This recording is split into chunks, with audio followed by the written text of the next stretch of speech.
धेमाजि जिल्ला गामि पन्चायत मासिगिरि गौथुमनि 2 बोसोरारि जथुम्माया जोबनानै थांबाय। रबिबारखालि सानसेनि हाबाफारिजों मुरखं सेलेक जौमा फरायसालिनि नब्लाङाव जानाय गामि पन्चायत गौथुमनि मेलखौ जनाय जिल्ला परिषदनि सोद्रोमा अतुल बिगुआ बेखेवनानै होयो। मख'जाथावदि धेमाजि जिल्लानि सिङाव थानाय मोन 65 गामि पन्चायतनि आफादगिरिफोरा बाहागो लानाय बे जथुम्मानि गेजेरजों 9 नं दफाखौ मावफुंनो थाखाय जिल्ला बेंगिरिनि जोहै पन्चायत आरो गामि जौगाखां मन्थ्रिनिसिम गोसोखांलाय गथायो।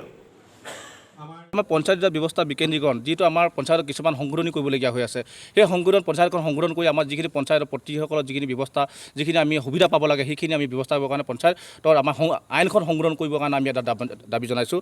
আমি ইতিমধ্যে আমাৰ আগত যিখন সমিতি আমাৰ গঠন কৰা হৈছিল, আমাৰ সেইখন পুনৰ ভংগ কৰি আমাৰ নতুন সমিতি গঠন কৰা হৈছে 11 জনীয়া এখন কমিটি। সেই সমিতিখনত আমাৰ ধেমাজি জিলাৰ নতুনকৈ সভাপতি হিচাপে বিক্ৰম গগৈ আমাৰ অভাজনকে সভাপতি হিচাপে আজি প্ৰতিনিধি সভাই প্ৰেৰণ আমাৰ প্ৰস্তাৱ গ্ৰহণ কৰি আমাক সভাপতি দায়িত্ব দিছে আৰু কাৰ্যকৰী সভাপতি হিচাপে দিছে আমাৰ বৰদলনি ব্লকৰ আমাৰ আমাৰ বুবু শইকীয়াক তেখেতৰ দায়িত্ব দিছে আৰু সম্পাদক হিচাপে আপোনালোকৰ জোনাই আমাৰ লাইমিকৈ পঞ্চায়তৰ সভাপতি আমাৰ কলেশ্বৰ কুলি ডাঙৰীয়াক সম্পাদক হিচাপলৈ আমাৰ এখন 11 জনীয়া কমিটি আজি গঠন কৰা হয়।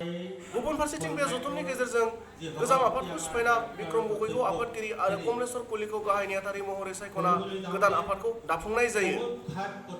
निउज डेस्क इनसाइड एनि बर'।